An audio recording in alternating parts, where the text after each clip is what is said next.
Papa Dudut, bata pa lamang ay lagi nang sinasabi sa akin ng lola ko na wala daw sukatan ang pag-ibig. Ibig sabihin, kapag nagmahal ang tao ay hindi nito tinitingnan ang pisikal na katangian ng taong minamahal niya. Kumbaga ay tinatanggap niya yon ng buong buo, lalo na kung hindi na yon mababago pa. Siyempre, naniniwala ako sa lola ko dahil akala ko kasing bait niya ang lahat ng tao. Yun bang tanggap niya kahit na ano pang kakulangan mo basta mabuti kang anak at may respeto sa mga magulang mo? Kaya lang noong nagkaisip na ako at medyo nasakta na ang puso, doon ko napagtanto na may sukatan pala ang pag-ibig. Bago ko po ipagpatuloy ang istorya ko ay pabati muna ng isang magandang araw sa inyo at sa mga kabarangay natin. Ako po si Joseph o mas kilala sa alias kong Jambo, taga Santa Rosa, Laguna. 32 years old, isang cook at negosyante na may pinapatakbong kainan kung saan ay gumagawa at nagbebenta kami ng pizza at pasta na sinimulan namin ng best friend kong si Omar. Matagal na talaga naming pangarap na mag-business nitong si Omar. Simula noong nakaipon kami sa pagko-call center agent. Iklaro ko lang na local call center yung napasukan namin. Natanggap kami ng isang local business dito sa Pilipinas. Kaya mga Pinoy din ang tumatawag sa amin. Ang bait nga nila roon kasi tumatanggap sila ng empleyado kahit na high school lamang ang tinapos. Pasyon namin pareho ni Omar ang pagluluto kaya nag-decide kaming sumugal sa pagbibusiness at nagsimula lang kami noon sa kiosk at isang oven. Hirap na rin kasi ako sa biyahe noong pumapasok ako sa call center dahil sa kondisyon ko. Maliit kasi ako, Papa Dudut. Kung tawagin ay bansot at madalas natuksuhing unano. 4 feet flat lamang kasi ang taas ko. Pero masipag naman akong tao, Papa Dudut. Noong nasa call center pa kami ni Omar ay lagi akong umaangkas sa motor niya para sabay kaming pumasok sa trabaho. Pero kapag di pareho ang shift namin ay nagko-commute po ako. Bagay na medyo challenging sa akin dahil sa kalagayan ko. Malaki raw ako noong pinanganak kaya binigyan ako ng palayaw na Jumbo. Pero noong papalaki ay doon na napansin na maliit ako. Nakakatawa nga nung una kasi Jumbo ang palayaw ko pero bansot naman ako. Simula pagkabata, tampulan na ako ng tukso. Lalo na ng mga kaklase ko sa eskwelahan. Kaya high school lang ang tinapos ko kasi medyo na-trauma ako sa klase ng panunukso sa akin. Mahirap lang din ang pamilya namin at maaga akong naulila sa mga magulang noong magkasunod na namatay sina nanay at tatay dahil sa karamdaman. Buti na lamang at meron akong super lola na nagtaguyod sa akin. Kaya nangako ako sa sarili ko na hindi ako susuko hanggat hindi kami umaasenso at hindi ko nabibigyan ng maluwang pamumuhay ang lola ko.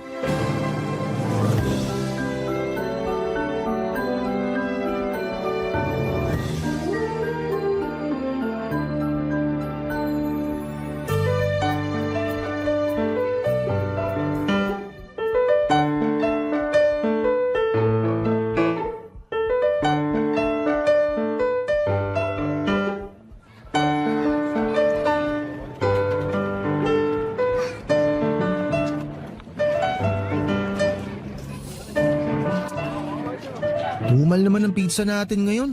Hindi kasi tayo active sa business page natin sa Facebook. Baka kulang tayo sa engagement kaya hindi dinadag sa paninda natin. Ang sabihin mo, dumarami mga kakumpetensya natin. Kailangan talaga natin mag-imbento ng bagong flavor na pasisikatin para naman maengganyo na bumili sa atin yung mga tao. Ganun naman sa negosyo. May mga araw na malakas paninda mo, meron naman yung ganito, matumal. Pero ayos lang. Kasi pag pinagtsagaan naman natin to, alam ko balang araw, maikilala rin itong tindahan natin ng pizza at pasta. Alam mo tol, pag ikaw talaga nagsalita, gumagaan loob ko. Sigurado bang paggawa ng pizza at pasta yung gusto mong i-pursue? Oo naman. Bakit hindi? Baka kasi gusto mo magpalit ng ginagawa. Maging motivational speaker ka kaya? Alam mo naman passion ko na talagang pagluluto kahit nung maliit pa ako. Ay, Malit pa rin pala ako hanggang ngayon. Ay, nga pala tol. Kumusta yung bebot mo? Bebot? Oh, yung sabi mong sexy, chinita, maputi, makinis ang balat, blandang buhok. Yung mukhang imported na kachat mo. Di ba magkikita kayo nun? Natuloy ba? Oo! Natuloy naman. Natuloy pala eh. Ba't wala kang kinukwento? Nakakasama ka naman ng loob, tol. Drama mo, di bagay sa'yo, uy. Magkwento ka na lang habang wala pa tayong customer. Ano ba ikukwento ko wala namang nangyari. Lupit talaga nitong tol ko. Gusto may mangyari agad sa unang kita pa lang ng bebot niya. Pinagsasabi mo, hindi ganun yun. Biro lang. Alam ko namang good boy ka eh. Mana ka sa akin. O ano na nga, paano wala nangyari? Nung nakita niya kasi ako, biglang naging cold siya. Hindi na siya sweet katulad sa chat. Tanong sagot na lang, ganun. Hala, nagulat ba siya kasi... Unano ako? Bakit, di ba niya alam? Alam niya. Sinabi ko naman sa kanya, kaya lang, hindi pa rin yung garansya na magugustuhan niya ako pagkatapos namin mag-date. Tama nga ako, kasi kinabukasan, binlock niya na ako sa messenger. Ni walang goodbye? Black agad? Oo, Lakas naman ang amats nun. hayaan mo na. Hindi naman natin mapipilit ang isang tao na magustuhan tayo kung ayaw nila sa atin. Pero kung umasta siya nun para magjowa na kayo. Sabi mo pa nga, di ba, nag-I love you siya sa'yo? Oo, tapos nadala ko. Akala ko kasi magkaka-girlfriend na ako ulit. Kaso wala, bokya. Hirap talaga pag ganitong di normal. Anong di normal pinagsasabi mo? Maliit ka lang. Pero normal ka pa rin sa paningin namin ng lola mo. Pati na rin sa paningin ng iba nating tropa. Yung tumitingin sa'yo at nanguhusga na para bang may mali sa'yo, sila yung hindi normal. Salamat. Pinagaan mo loob ko. Pwede ka na rin pala maging motivational speaker eh. Malaki kaya kita sa ganun? Kasi kung oo, sige, papatusin ko na. Sira, kailangan kita rito sa negosyo natin. Ay, may naisip ako tol. Ano yun? Pansin ko kasi parang kulelat lagi yung love life mo pag ikaw ang dumidiskarte. Kaya, hayaan mo ako na maging kupido mo. Ako napapana sa noo ng babaeng magkakagusto sa'yo. Pwede ba Omar, tigilan mo ako? Ikaw pa didiskarte para sa akin eh. Wala ka nga rin jowa. Ay nako tol, kung ayaw mong maniwala na kaya ko, problema mo na yun. Basta, sisiguraduhin kong makikilala mo na yung babaeng magpapatibok sa puso mo. Yung babaeng mamahalin ka na parang ikaw na lang yung natitirang lalaki sa buong mundo. Aga-aga mo naman magpantasya. Oh, mukhang may customer na tayo. Buti pa, magtrabaho na lang tayo. Bago pa ugat ko sa noo yung tumibok dahil sa kalokohan mo. Bahala ka. Basta sureball ako na magkakajowa ka na.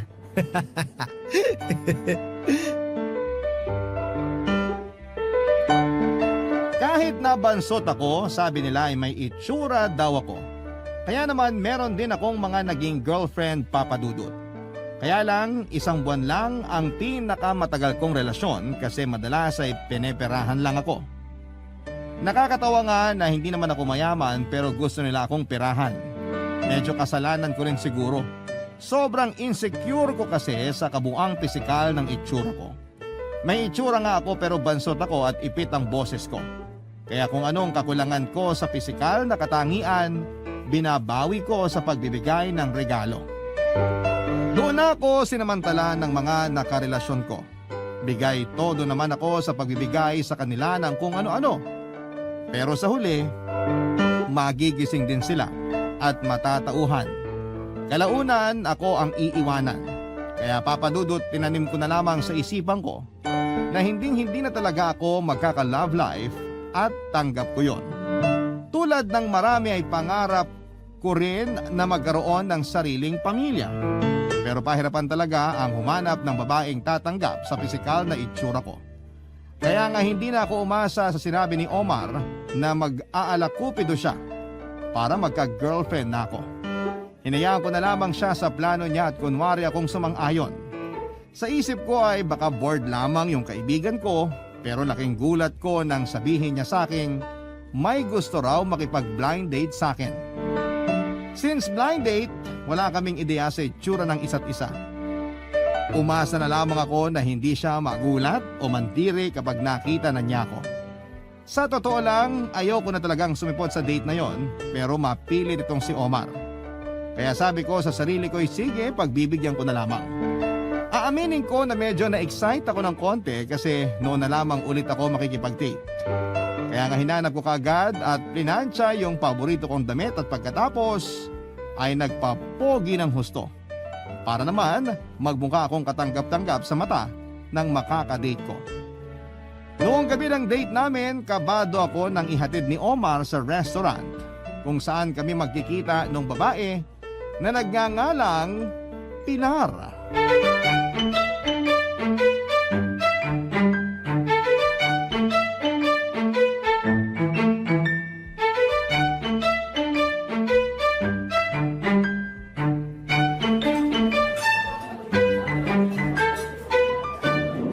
Wow, ang ganda naman dito sa restaurant na pinagdalan mo sa akin. Yung totoo, si Omar nakadiscover nito. Sabi niya maganda raw dito, saka masarap yung pagkain kaya dito niya tayo dinala. Talaga? Mukhang tama nga siya. Pero alam mo kung ano pa yung maganda bukod sa restaurant na to? Ano? Yung nasa harap ko. Ikaw. Ay, ang corny naman. Corny na pala pagsasabi ng totoo. Eh di salamat. Wala eh, nagagandahan talaga ako sa'yo. Huwag mo na akong binubola dyan. Sige ka, baka maniwala ako. Maniwala ka lang. Pagkakita ko nga sa'yo kanina, para ako naging estatwa. Di ako nakagalaw. Ganon? Oo. Baka sabihin mo na naman na corny ako ha. Hindi na. Hindi ko nasasabihin corny ka. Sa totoo lang, nagugwapuhan ako sa'yo. Naku, salamat. Pinaghandaan ko talaga ng gusto tong pagkikita natin. Kahit na nung una, hindi ako naniniwala kay Omar na mahahanapan niya ako ng kadate. Hala, bakit naman hindi ka naniwala? Inuhusgahan kasi nila kagad ako. Saka, sino ba naman gusto makadate yung unano na katulad ko? Ako, gusto ko. Tsaka bakit naman hindi kita magugustuhan? Eh nung una pa lang, ramdam ko nang mabait ka. Kawalan nila kasi hindi ka muna nila kinilala. Hayaan mo na sila ng mga nanghuhusga sa'yo. Ang mahalaga, hindi ka gumagawa ng masama. At saka hindi ka nanlalamang ng tao, no? Salamat Pilar, kasi naiintindihan mo ako. Oo naman, walang kaso yun. Ano ka ba? Ano nga palang pinagkakaabalahan mo sa buhay? Pinapatakbo kami tindahan ng pizza at pasta ni Omar. Magkasosyo kami at kami rin yung gumagawa ng pizza at nagluluto ng mga paninda namin. Wow, nakakabilib naman. Business-minded pala kayo. Matagal na namin pangarap yung negosyo namin na yun. Kaso syempre, may mga araw na malakas. Meron ding matumal, pero ayos lang naman. Ganon talaga ang negosyo, parang sugal. Sabi ko nga kay Omar, tsagayin lang namin hanggang lumago at umasenso yung negosyo. Ang lakas ng fighting spirit mo. Tsaka gusto ko yung pagiging positibo mo. Kahit maliit ako, matapang naman ako. Wala naman sa tangkad ang katapangan. Pero masaya ako na buo yung loob mo. Basta huwag ka lang makikipagbasagan ng bungo sa ibang tao ha. Ibang klaseng tapang na yun. Pwede ka nang masaktan. Syempre, di naman ako basagolero. Turo sa akin ng lola ko nung bata pa ako. Gamitin ko lang daw tong kamao ko para protektahan yung mga taong mahal ko. Hindi para makipag-away kung kani-kanino. Kaya yun, dala-dala ko yung bili niya hanggang pagtanda ko. Kaya lalo kitang hinahangaan eh. Ibang-iba ka sa lahat ng mga lalaking nakadate ko. Karamihan kasi sa kanila medyo mayabang tsaka may pagka-judgmental. Hindi na siguro mawawala yung mga judgmental na yan. Pero ang importante, alam natin yung halaga natin bilang tao. Oo naman. Salamat kasi pinaalala mo sa akin yan. Walang anuman. Oh, paano? Kain na tayo? Medyo lumalamig na kasi itong pagkain natin. Sige, magkwento ka pa. Anong gusto mo ikwento ko? Kahit na ano, yung tungkol sa lola mo. Nako, matatawa ka rito.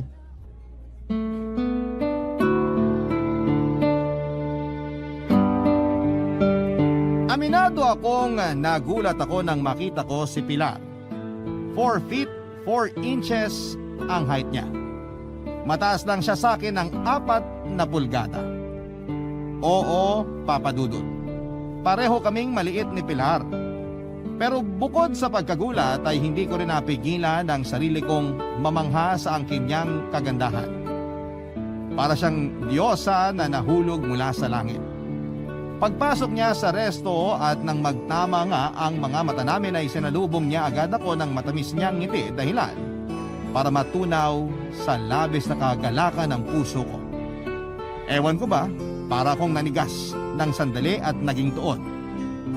Bukod sa magandang mukha ni Pilar ay masarap din siyang kausap.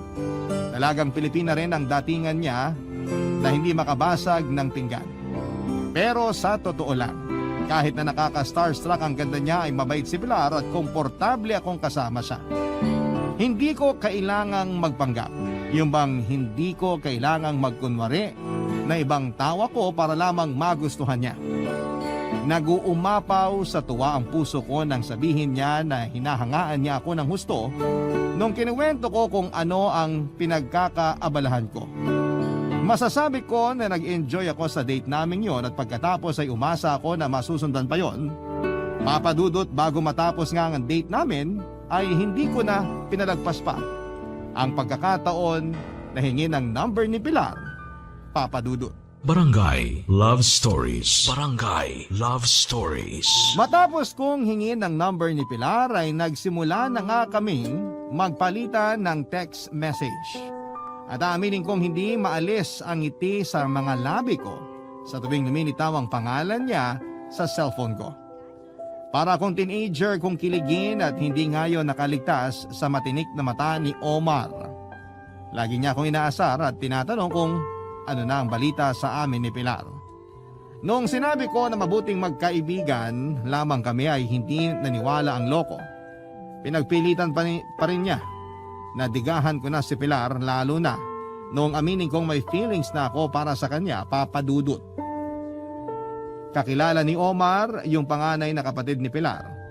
Yon ang naging ugnayan nilang dalawa. Minsang naikwento ng kapatid ni Pilar kay Omar na hanapan daw nila ito ng manliligaw. Doon na nga ako sinet up ng blind date ni Omar kay Pilar. Sa totoo lang, Papadudot ay hindi naman mahirap magustuhan si Pilar. Bukod sa magaganda niyang katangian ay ramdam ko yung sincerity niya. At hindi nagbago ang tingin at paghanga niya sa akin simula noong araw na makilala ko siya. Kaya nga hindi na ako nagpatumpik-tumpik pa nang makumpirma ko sa sarili ko na mahal ko na siya. Agad ako nagtapat ng damdamin kay Pilar at sinuklian din niya ng parehong pagtingin yon. At nang simulan ko na siyang ligawan, sinabi niya sa akin na gusto raw muna akong makilala ng nanay niya.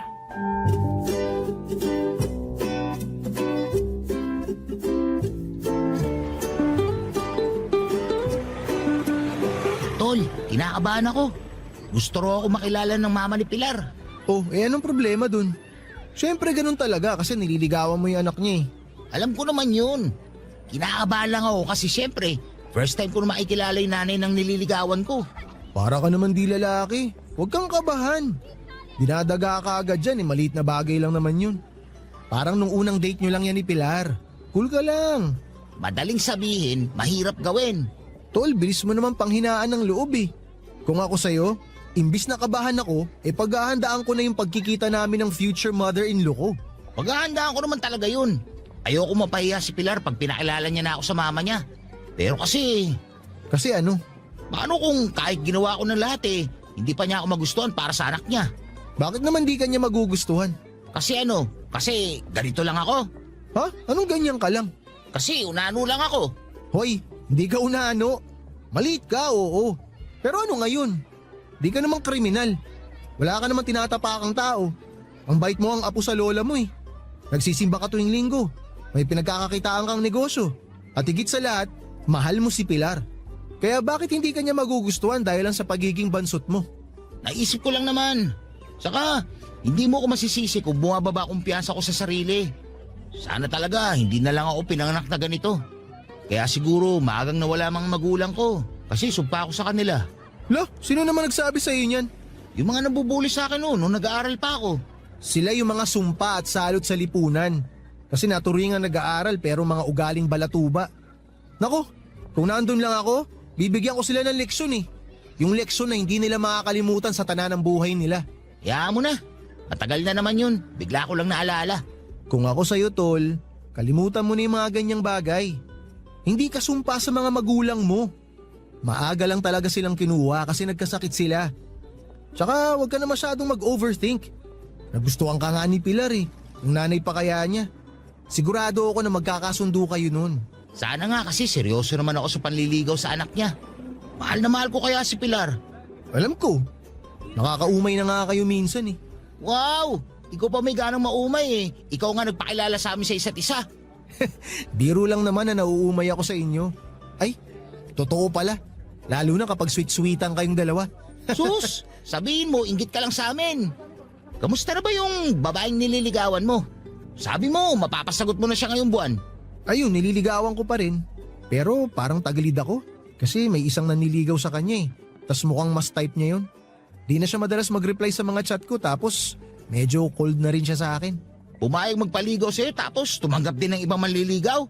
Tagilid ka nga dyan. Tigilan mo na yan. Di kanyang gusto. Awit naman, tol. Sakit mo magsalita. Real talk lang. Hanap ka na lang ng iba. Baka lalo ka lang masaktan dyan. Sa bagay, tama ka. Bounce na ako. Baka di talaga ako para sa mga Pinay. Baka para talaga ako sa mga AFAM. Subukan mo. Wala namang masama. Ang problema ko lang, tol, tong ilong ko eh. Baka magdugo ka ka-English. Sira, hindi yan. O siya, balik na tayo sa trabaho. Habang iniisip ko diskarte ko sa pagkikita namin ng mama ni Pilar. Sinong hindi kakabahan first time kong may pakilala sa nanay ng nililigawan ko? Alam ko sa sarili ko na kailangan ko yung paghandaan ng husto. Mabuti na lamang at suportado ko ni Omar at halos hindi na nga siya magkanda-ugaga sa pagpapayo sa akin ng mga dapat at hindi dapat gawin sakaling nandun ako sa bahay nila Pilar. Tinandaan ko lahat ng yon at naghanda pa ako ng husto mula sa gupit ng buhok hanggang sa damit na susuotin ko para mas ma-impress ko ang nanay ni Pilar, Papa Dudut. Counting background muna kay Aling Rosa na nanay ni Pilar. Single mother siya na nagtaguyod ng 3 anak at may pagka-istrikta, lalo na kay Pilar. Sobrang mapanuri si Aling Rosa pagdating sa mga manliligaw ng anak niya. Pero alam ni Pilar na mahal lang siya ng nanay niya at gusto lang siya nitong protektahan. Ayaw kasi ng mama niya na masaktan siya ng kahit na sinong lalaki. Sa bagay, overprotective rin naman sa akin ang lola ko kaya naiintindihan ko ang mama ni Pilar. Saka sa isipan ko ay baka mas madali kay Aling Rosa na tanggapin ako bilang manliligaw ni Pilar dahil bukod sa mahal ko ang anak niya ay pareho pa kami na maliit. Hindi nagtagal ay dumating na yung gabi na pupunta ako kina Pilar para makilala ang nanay niya. Tinext lamang niya sa akin ang address ng bahay nila at inihatid pa nga ako roon ni Omar gamit ang motor niya. Gayak na gayak ako at nilagyan ko pa ng wax ang buhok ko para mas maging maayos. Oo nga pala, Papa Dudut, meron din akong dalang mga rosas para kay Pilar at sa nanay niya. Ang gumulat sa akin noong pagkakataong yon, allergic pala sa rosas si Aling Rosa. Nagsimulang magtaray ang nanay ni Pilar dahil na-trigger ng dala kong rosas ang allergy niya.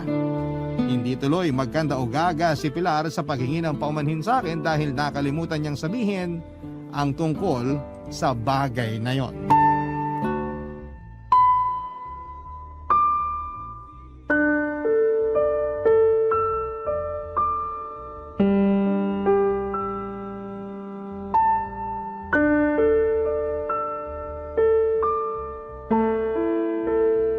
Ay nako, eto kasing si Jumbo eh. Buti na lang talaga na inuman ko agad ng gamot yung allergy ko kung hindi lumala.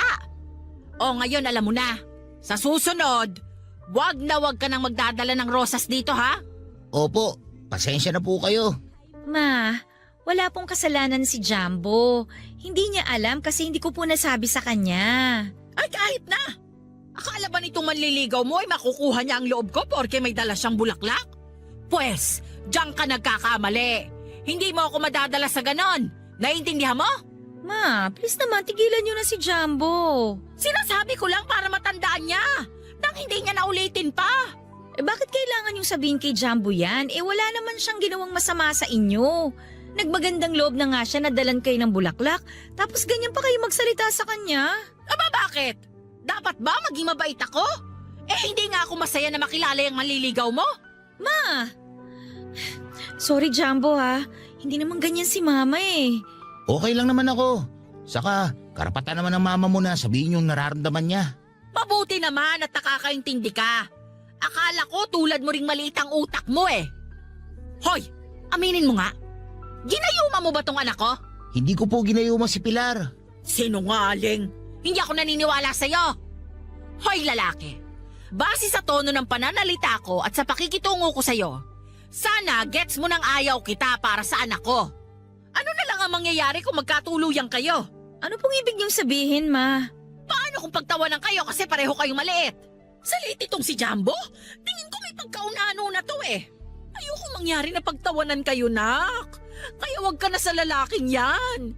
Tiyak ako na marami ka pang makikilala. Kaya wag ka mag-settle dito kay Jumbo. Ikaw, Jumbo, usapang matino. Layuan mo na ang anak ko. Naintindihan mo? Ilalagay mo lang siya sa matinding kahihiyan kapag nagpatuloy pa ang relasyon ninyo. Wala naman po ako masamang intensyon sa anak nyo. Mahal ko po si Pilar. Ay, tigilan mo na nga ipagmamahal na yan. Sigurado ako na sa una ka lang magaling. Tapos hindi magtatagal, iiwan at sasaktan mo rin ang anak ko. Hindi po ako perpektong lalaki. Pero hindi ko magagawang saktan si Pilar. Sige nga, paano mo bubuhayin yung anak ko? Ay mukhang wala ka namang ipon. Sa kapalugi na rin naman yung sinasabi mong negosyo nyo.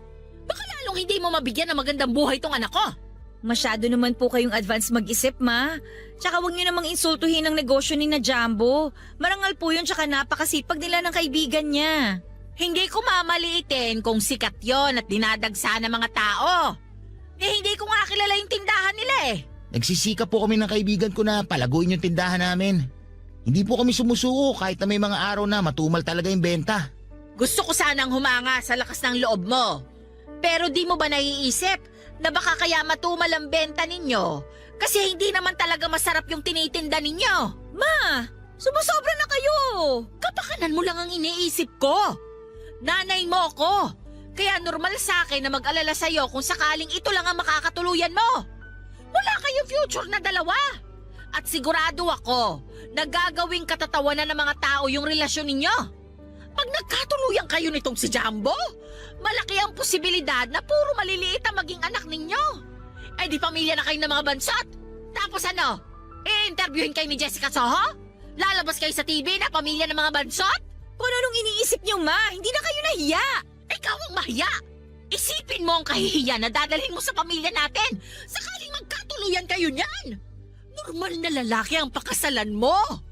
Para may pag-asa na normal ang height ng mga apo ko at hindi mga bansot. Alam kong maliit na ako pero lalo pa akong nanliit pagkatapos ng pagkikita namin yon ng nanay ni Pilar. Hindi kasi gano'n ang inisyal na reaksyon na inaasahan ko kaya naman nasaktan ako ng husto. Bukod doon ay harap-harapan niya ring nilait ang pagkatao ko at ininsulto ang kabuhayan ko. Bagaman nandun si Pilar para sawayin ang nanay niya, sa mga sinasabi nito sa akin ay hindi ako tanga para hindi maramdamang ayaw niya sa akin para sa anak niya, Papa Dudut. Kahit na sinabi kong kay Pilar na ayos lamang ako, ang totoo ay malungkot ako ng gabi na nagkahiwalay kami. Kahit nga noong nakasakay na ako sa motor ni Omar matapos niya akong sunduin kina Pilar, ay kapansin-pansin, Papa Dudut, ang pananahimik ko. Doon na ako inusisa ng chismoso kong kaibigan at hindi ko na rin napigilan ang sarili ko na ikwento sa kanya ang kabuuan ng nangyari sa pagkikita namin ni Aling Rosa. Kitang-kita ko na nagkulay hinog na kamatis. Sa pula ang mukha ni Omar dahil sa galit niya sa mga nalaman niyang yon, Papa Dudut. Barangay Love Stories. Barangay Love Stories. Noong nakapag-move on na ako sa nangyari sa unang pagkikita namin ni Aling Rosa, siya namang ngit-ngit pa rin sa galit ni Omar. Bilang best friend ko at para ko na ring kapatid ay hindi raw siya makakapayag na insultuhin ako ng nanay ni Pilar.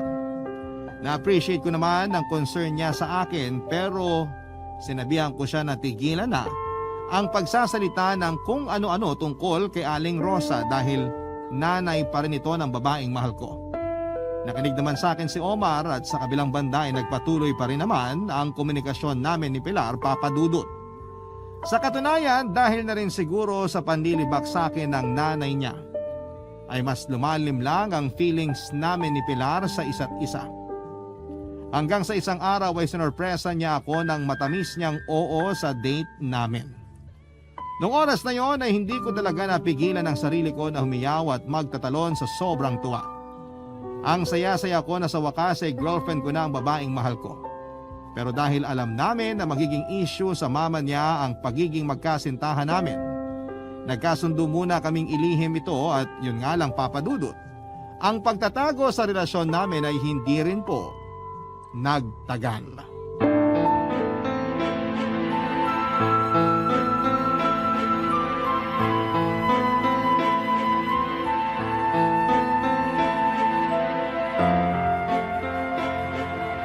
Ano ka mo? Nabuntis ka ng unanong yan? Hindi ka na ba talaga nag-iisip, Pilar? Nagmamahalan po kami ni Jumbo.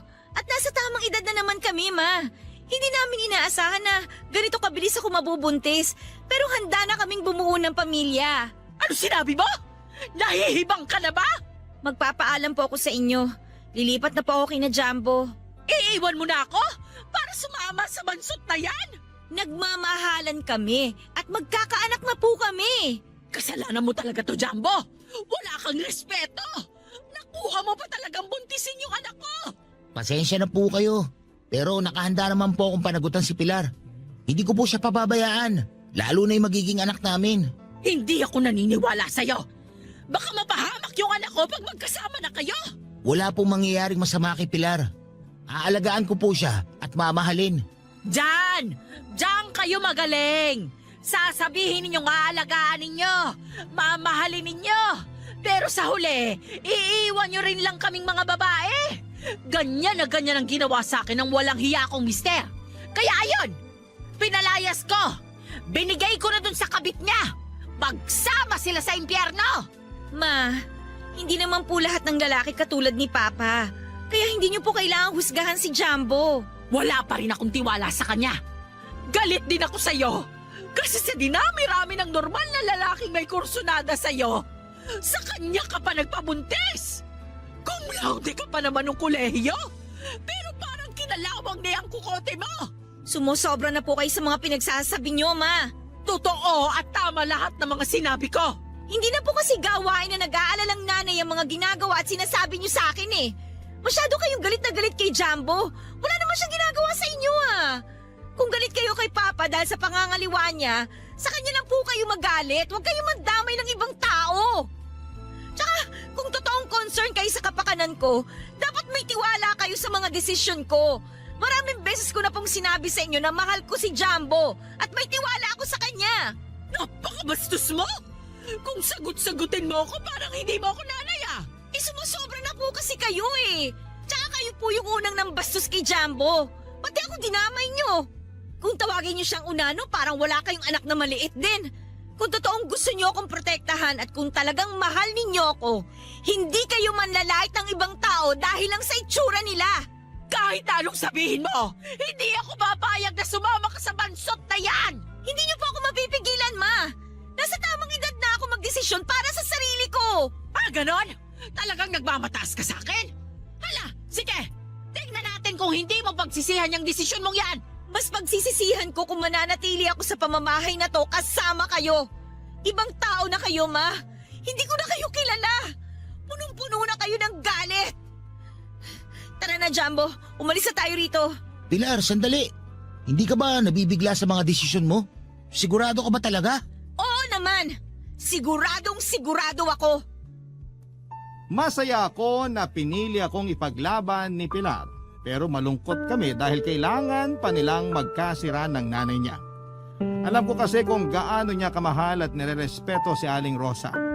Pero sinigurado naman sa akin ni Pilar at buo ang desisyon niyang sumama sa akin, lalo pat magkakaanak na kami.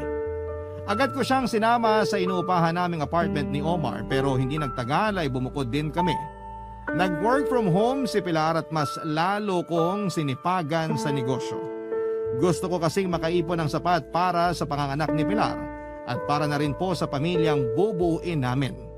Kasabay ng pagsisikap ko sa pagtatrabaho, ang pareho naming dasal ni Pilar ay sana ay hindi magmana sa amin ang magiging anak namin. Lumipas nga ang 9 na buwan, ipinanganak via normal delivery ang baby boy namin na malusog at pinangalanan namin siyang Ezekiel. Nagtulungan kami ni Pilar sa pagtataguyod sa pamilya namin kahit na hindi pa rin nawala yung panlalait at pangmamata ng ibang tao dahil sa kalagayan namin. Madalas naming naririnig na dahil pareho kaming bansot ay matik na magiging bansot din ang mga anak namin. Hindi nagtagal ay nag-decide si Omar na mag-ibang bansa para doon magtrabaho at puntahan na rin ang girlfriend niya kaya ibinigay na niya sa akin ang negosyo naming dalawa. Sa awa naman ng Panginoon ay mas napalago ko yon sa loob ng 3 taon. Sa kagustuhan kong mas mapaganda pa ang estado ng pamumuhay namin ni Pilar, nag-apply ako ng housing loan. Sa awa ng Diyos ay nakakuha ko ng pasok sa budget sa Santa Rosa, Laguna. Mabilis naman akong nakahanap ng maliit na pwesto sa negosyo ko malapit sa bahay na nilipatan namin. Papadudot na sundan pa ng isa pang healthy baby girl ang panganay namin. Pinangalanan naming Diana ang aming bunso at siya ang kumpleto sa simple at masaya naming pamilya.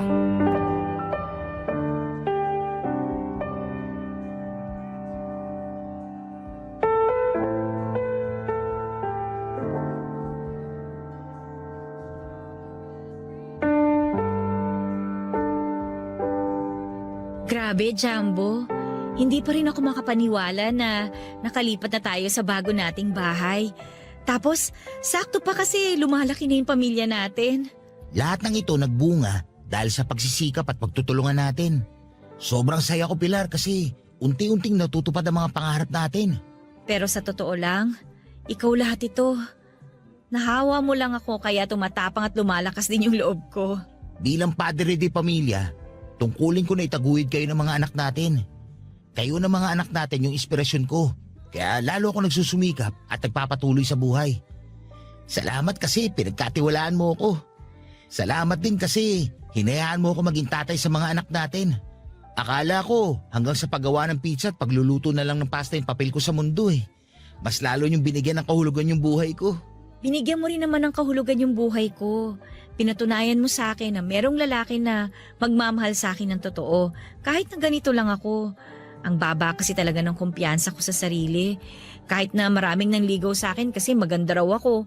Pero hindi ko maramdaman yung sincerity ng mga nanliligaw sa akin. Pakiramdam ko, natcha-challenge lang sila. Tapos katagalan paglalaroan lang nila ako. Kaya mas lalo kong na-appreciate yung sarili ko. Kasi araw-araw mong pinapaalala sa akin na mahalaga ako at kamahal-mahal. At hindi ako magsasawang ipaalala sa'yo kung gaano kita kamahal. Maswerte ako na nakilala kita, na dumating ka sa buhay ko. Kayo ng mga anak natin. Kaya ipinapangako ko, lalo ako magsisika para mabigyan kayo ng magandang buhay at maayos na kinabukasan. Hindi mo naman kailangan solohin lahat ng pagsisikap para sa pamilya natin. Kasama mo ko. Pangako ko rin na lagi kitang tutulungan at susuportahan bilang nanay ng mga anak mo. Hindi na lang bilang nanay ng mga anak natin. Kasi gusto na kita maging asawa, Pilar. Ha? Alam ko na pinag-usapan nating hindi muna tayo magpapakasal hanggat hindi ka pa nakakapanganak noon sa panganay natin. Pero naurong na lang ulit yung plano kasi nag-focus tayo sa negosyo nung umalis si Omar. Tapos, sobrang naging busy mo rin sa trabaho mo. Kaya nga ngayon na kumpleto na kasi nandito na ang bunso natin at nakalipat na tayo dito sa sarili nating bahay. Naisip ko na baka pwede ko nang hingi ng kamay mo para maging misis ko. Nagpo-propose ka ba sa akin? Oo! Pumapayag ka ba maging asawa ko? Oo naman. Nasan mo na yung singsing? Ay, oo nga. Teka, alam ko nilagay ko yun sa bulsa ng pantalon ko eh. Teka ha, kunin ko lang. Eto. Ang ganda naman. Siyempre, matagal ko nang pinag-ipunan yan kasi pinaghahandaan ko tong araw na to. Saka gusto ko maging espesyal yung paglipat natin dito sa bahay natin. Kaya ngayon ko talaga pinlano na mag-propose sa'yo. Ikaw talaga? Punong-puno ka ng sorpresa. Uulitin ko yung tanong ko ha. Oh, sige. Marami tayong pinagdaanan at nalagpasan na magkasama. At wala na akong mahihiling pa sa Diyos kundi makasama ka bilang asawa. Pilar, will you marry me? Yes, I will marry you. I love you so much, Jumbo. I love you so much, Pilar! Woo! Nagiging asawa na kita!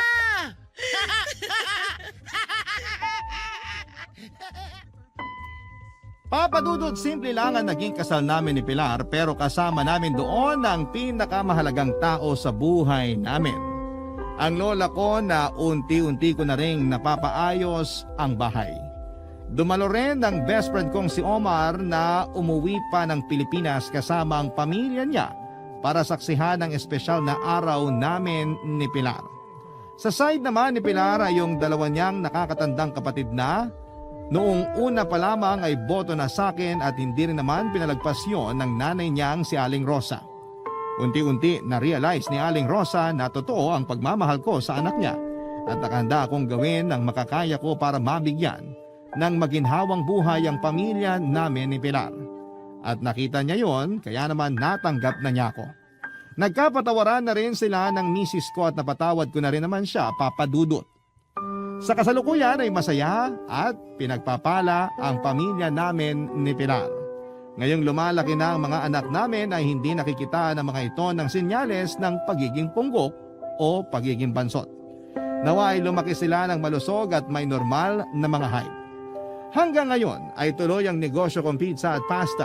Medyo mas lumakas siya kesa noong nasa Quezon City kami. Tuloy pa rin naming hinuhulugan ng misis ko ang kinuha naming bahay dito sa Laguna at pareho naming tinutupad ni Pilar ang pangako namin sa altar at sa harap ng Diyos na mamahalin namin ang isa't isa sa hirap at sa ginhawa, sa sakit at sa kalusugan, sa lungkot at sa ligaya ngayon at magpakailanman. Maraming salamat po, Papa Dudut, sakaling mapili po ninyong i-area ang love story namin ni Pilar sa programa ninyong Barangay Love Stories. Pareho rin kasi kaming avid listener ng Barangay LS 97.1. Sana kahit paano ay may na-inspire kami ng mga kabarangay natin sa espesyal na kwento ng aming pag-ibig, buhay at pag-asa. Na kahit pinanganak kaming maliit, napakalaki naman ng pagmamahal na kaya naming ibigay. God bless po sa inyo and more power ang inyong forever kapuso at kabarangay, Jumbo. Dear Papa Dudut, magandang araw sa iyo at sa lahat ng mga nakatutok ngayon sa inyong programa. Ako po si Tristan at ito ang ikatlong bahagi ng aking kwento. Sa ikalawang bahagi ng kwento ko ay mas lalong naging malabo ang namamagitan sa amin ni Chelsea. Sa simula pa lang naman ay naging vocal na siya na hindi siya interesado na magkaroon kami ng relasyon. Sapat na sa kanya na special friends lamang kaming dalawa, Papa Dudut. Sinabi niya rin na may balak pa siyang bumalik sa US noong time na yon. Kaya hindi na ako nangulit pa, Papa Dudut. Pagkatapos naman noon ay hindi ko akalain na magtatapat ng feelings sa akin ng kababata kong si Lumi. Hindi ko naman siya binaliwala. Alam kong hindi naging madali para sa kanya na sabihin ang totoong nararamdaman niya. Lalo na't kagagaling niya lamang sa isang trahedya na nangyari sa kanyang ina. Tuluyan na siyang naulila sa mga magulang kaya siya na lamang ang naiwang mag-isa. Ako at ang mga magulang ko ang naging karamay niya sa mga sandaling yon. Kaya nakikita ko at nararamdaman ko kung gaano kahirap ang pinagdaanan niya sa pagkawala ng kanyang ina. At nung inamin niya sa akin ang totoo niyang nararamdaman, tinanggap ko yon. Sumugal ako sa kanya kahit na hindi ako sigurado kung ano ang kahihinatnan nito. Mula sa pagiging magkaibigan, naging kami ni Lumi kalaunan, Papa Dudut. Si Chelsea naman ay natuloy ang pagbalik niya sa San Francisco. Nagpatuloy ang buhay namin ng walang komunikasyon. Hindi na ako nagtanong kay Jake ng tungkol sa kanya mula nang makaalis siya, Papa Dudut. Naging masaya na lamang ako sa desisyon namin na lumayo sa isa't isa at harapin kung ano ang nakalaan para sa amin nang hindi na kami nagkikita. Papa Dudut, sinubukan ko naman na mag-work ang relationship namin ni Lumi pero habang tumatagal ay parang nagiging magkaibigan lang ulit kami. Parang nawalan kami ng intimacy sa lahat ng aspeto nito. at halos wala na ring oras sa isa't isa dahil sa mga ganap sa buhay namin. Aaminin ko na may mga pagkakataon pa rin na naiisip ko si Chelsea at doon nagsimulang manlamig ang relasyon namin ni Lumi.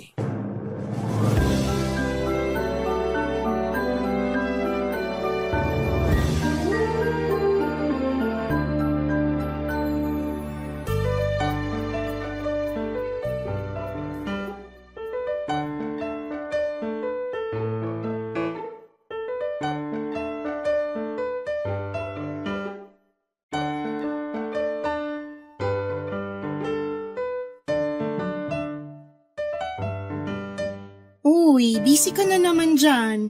Hindi ba pwedeng next time na lang yan? Bakit? May gusto ka na naman puntahan, no? Parang ganun na nga. Ito, dalawa yung binili kong ticket para sa concert ng paborito nating banda. Punta tayo. Kailan ba yan? Bukas ng gabi. Pwede naman, pero hindi ako sure kung kaya ko pang sumama ng ganong oras. Alam mo naman, pagod na ako pag-uwi. Baka wala na akong lakas na sabayan ka sa concert. Kung gusto mo, ako na lang kakanta para sa'yo. Nakakainis ka naman eh. Seryoso ko. Gusto kong pumunta roon. Wala ka na bang ibang pwedeng isama? Sa tingin mo, tatanungin kita kung meron? Yung mga kaibigan mo sa trabaho, pwede naman sila. Bakit ba sila yung tinuturo mo? Ikaw nga yung gusto kong kasama. Para naman kitang hindi boyfriend niyan eh. Ay, sorry. Medyo nakakapagod lang talaga nitong mga nakaraang araw. Kaya mas gusto ko na lang na makabawi ng pahinga. Yun ba talaga yung dahilan o ayaw mo lang akong samahan? Anong ayaw samahin sinasabi mo dyan? Ito naman oh. Minsan lang ako tumanggi, nag-iisip ka na kaagad ng kung ano-ano. Minsan lang naman kasi yung concert tapos ayaw mo pa akong samahan. Hindi naman araw-araw yun eh. Uy, ang arte mo ha, di bagay. Ayoko kasing mangako, pero titingnan ko kung bukas kakayanin. Baka kasi makatulog ako sa concert tapos masira ko lang yung mood mo. Nakakatulog ka kahit maingay? Imposible naman yun. Bali wala na sa akin yung ingay pag pagod ako. Hindi ka na ba talaga mapipilit? Sabi ko nga, titingnan ko bukas. Wag na lang, parang ayaw mo naman talaga eh. Baka makaabala pa ako sa'yo. Ay, sorry na. Babawi na lang ako next time, okay? Kailangan ko lang din talaga ng pahinga. Ano pa nga bang magagawa ko? Uy, wag ka na magtampo. Ipagluluto na lang kita para makabawi ako. Iluluto ko yung paborito mo. Aling paborito? Sinigang na bangus. Ayaw mo ba? Alam mo, hindi naman talaga ako nagtatampo eh. Hayaan mo na yun. Hindi mo na kailangan magluto. Ako na lang. Bakit? Na-traumatize ka ba dun sa niluto ko last time? Oo, kaya wag mo nang ulitin yun. Please lang. Grabe ka naman. Marunong naman ako magluto ah. Niisip ko lang talaga yung kalusugan mo kaya konting seasoning lang yung nilagay ko. Ay, walang lasa. Tapos yung bangus na sobrahan sa linis kaya lasog-lasog na nung maluto. Sana nga tinanggal mo na rin yung tinik eh. Edible pa rin naman yun ah. Pero hindi mo rin kinayang kainin. Oo na, di na ako marunong. Ikaw naman kasi, ayaw mo rin akong turuan. Hayaan mo, tuturuan kita this weekend. Hindi ba pwede ngayon? Hindi ngayon. Gusto mo magpahinga muna, diba? Kaya uwi na ako. Parang nagtatampo ka pa rin eh. Ay, oo na, sige na. Nagtatampo nga ako. Ikaw naman kasi, puro ka nalang trabaho. Halos wala ka ng time para sa akin. Minsan lang naman yung concert eh. Sige nga, pag tumanda na tayong dalawa, yung retired ka na sa trabaho mo at nagpapahinga na lang, sa tingin mo, mas maaalala mo ba yung mga pasyente mo o yung quality time natin? Alam mo, hindi na dapat tinatanong yan eh. Siyempre, yung quality time nating dalawa. Yan yung punto ko, kaya samahan mo na ako bukas. Ay, oo na, sige na. Sasamahan na kita.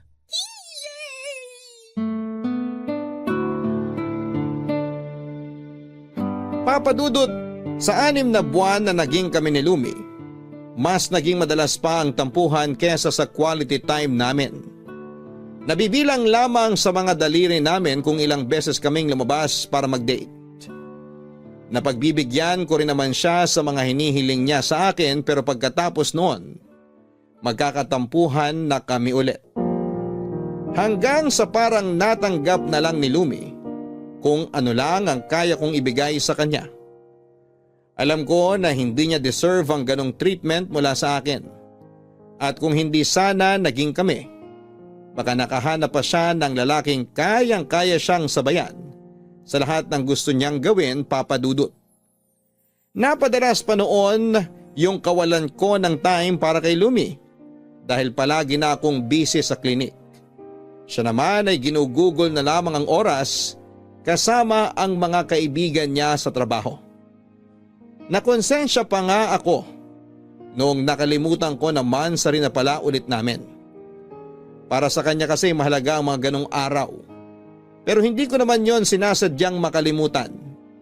Gaya ng inaasahan ko, sumama na naman noon ang loob niya. Sinubukan ko siyang amuin pero hindi na rin umubra.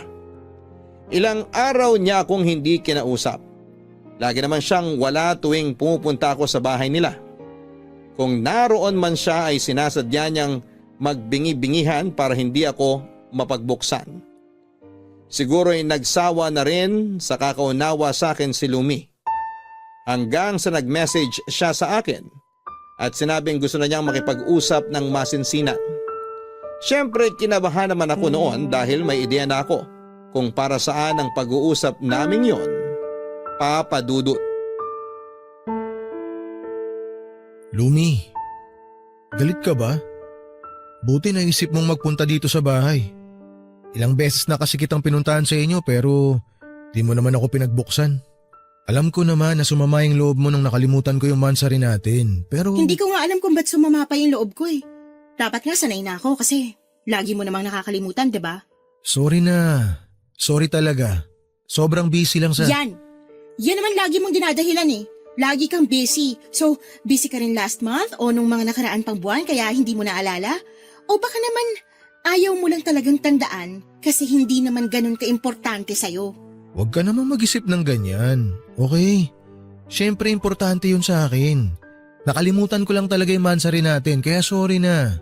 Alam mo, mas maganda siguro kung mag-break na lang tayo. Lumi naman. Please, ayusin natin to.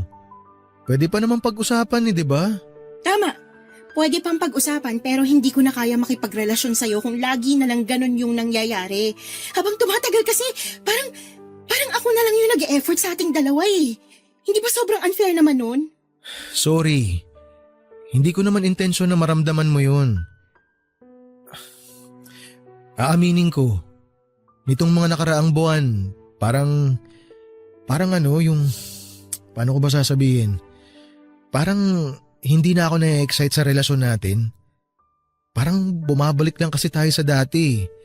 Hindi kagaya nung first 2 months pa lang natin. Sa madaling salita, nawawalan ka na ng gana sa akin at sa relasyong to. Ganun ba talaga yung relationship? Nakadepende lang sa excitement? Sorry, sinusubukan ko naman talaga eh. Pero… Hindi mo kailangan magpaliwanag. Ang totoo, halos pareho lang naman tayo ng nararamdaman eh. Pakiramdam ko hindi na talaga magwo-work to. Pero sinubukan ko pa rin kasi akala ko kaya pa. Akala ko pwede pa. Teka, anong ibig mong sabihin? Siguro, mas maganda kung magiging magkaibigan na lang ulit tayo. Baka kasi hanggang dun lang talaga tayo eh. Masakit to para sa akin ha, pero wala eh. Hindi natin pwedeng ipilit yung relationship na may malaking puwang sa pagitan natin. Tapusin na natin to. Lumi. Tristan, please. Huwag na lang nating ipilit to. Alam kong mahihirapan kang gawin to kaya ako na lang. Ako na yung tatapos. Huwag ka mag-alala. Ayos lang ako. Makaka-move on din ako. Tayo. Bigyan mo lang ako ng 1 buwan at pagkatapos noon, magiging maayos na ulit ang lahat. Seryoso ba talaga to? Ay, kahit ako yung nagkulang sa ating dalawa, hindi ko talaga naisip na mangyayari agad to. Ako rin naman eh. Pero at least, sinubukan natin. Kaso nga lang, hindi talaga nag-work. So, wala na tayo? Sa tingin mo? Sa tingin ko hindi… Bakit parang hindi ka man lang nalungkot?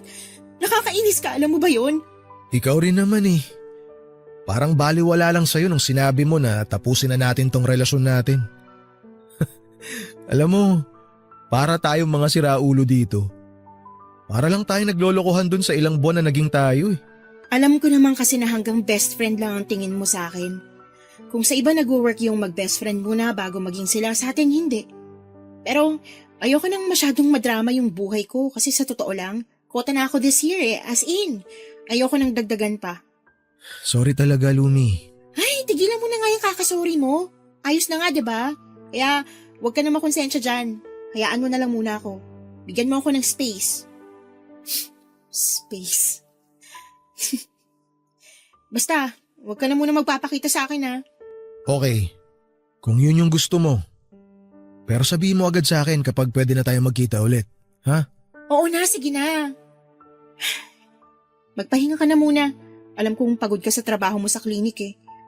Ako naman, uuwi na ako at medyo magsisenti sa bahay. Kaya please lang, huwag ka muna mangiistorbo. No text messages, no calls, huwag mo ko i-chat. At huwag ka rin pupunta sa bahay, maliwanag? Ihahatid na lang kita. Huwag na, kaya ko na to. Good night. Good night. Ingat ka pa uwi ah.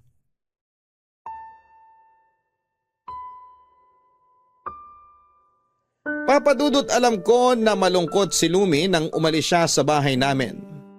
Pero hindi ko na siya sinundan at hindi rin ako nag-message sa kanya gaya ng hiling niya. Nalungkot ako dahil alam ko na nasaktan ko siya, Papadudot. Ako yung nagkulang sa relasyon namin at siya naman ay pinili na lamang niya na unawain ang sitwasyon. Napakaswerte ko kay Lumi pero alam ko rin noong time na yon na hindi niya deserve ang ganong klase ng relasyon. Medyo gumaan din ang pakiramdam ko dahil hindi ko na masasaktan palalo si Lumi. Sakaling magkulang na naman ako bilang boyfriend niya. Papadudot, ibinigay ko ang space na hinihingi ni Lumi at matapos nga lang ang isang buwan, bumalik kami sa dati na parang walang nangyaring breakup. Naging magkaibigan kami ulit. Naging komportable ulit kami sa isa't isa. Pero sa pagkakataong yun ay wala ng romantic feelings na involved. Tinawanan kami ni Jake sa nangyari at sinabing nung una pa lamang ay mukha namang kaming hindi seryoso sa relasyon namin. Kung gaano raw kabilis na naging kami, ay ganun din ito kabilis na tapos. Tungkol naman kay Chelsea ay wala pa rin akong balita sa kanya, kahit na ilang buwan na ang nakalipas. Akala ko ay hindi ko na siya makikita o makakausap ulit, pero bigla na lamang nagkaroon ng dahilan para muli kaming magkita.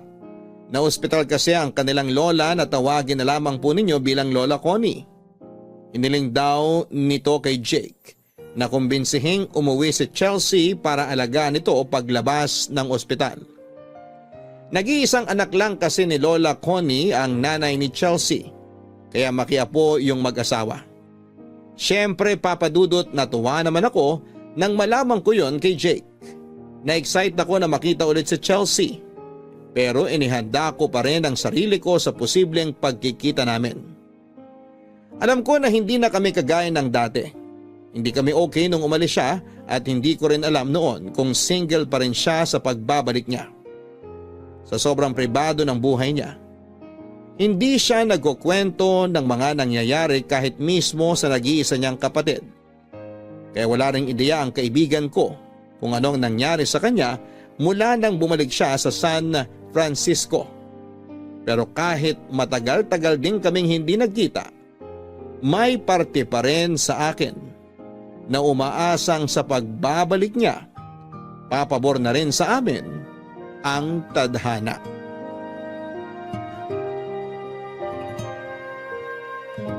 Papadudot, na buhayan ako noong malaman kong babalik na ulit sa Pilipinas si Chelsea. Matapos ang halos kalahating taon, matagal-tagal din kaming hindi nagkita kaya naman na-excite ako na kumustahin siya.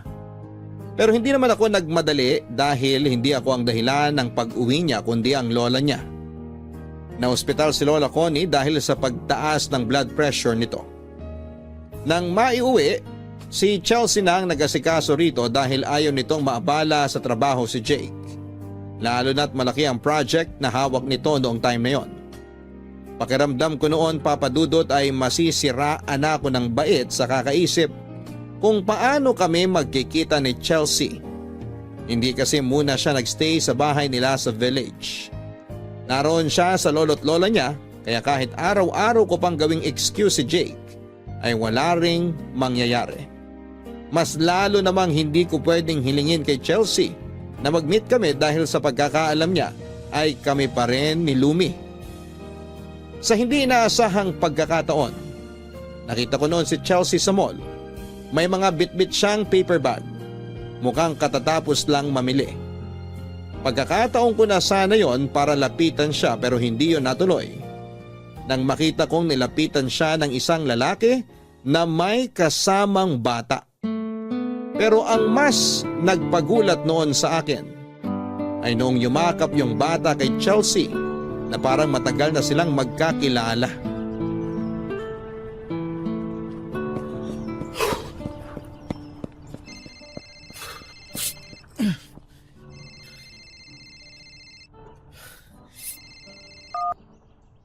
Lumi, napatawag ka. Nandito ako sa bahay niyo pero nakasarado naman. Nasaan ka? Wala ako sa bahay. Nagja-jogging ako. Bakit? May bibigay lang sana ako. Fruit salad. Mamaya na lang pagbalik ko. So babalik pa ako rito mamaya? Depende kung sipagin ka. Tsaka di naman kalayuan yung lalakarin mo. Ang lapit lang ng bahay nyo sa amin eh. Sige na nga. Wala rin naman akong choice, no?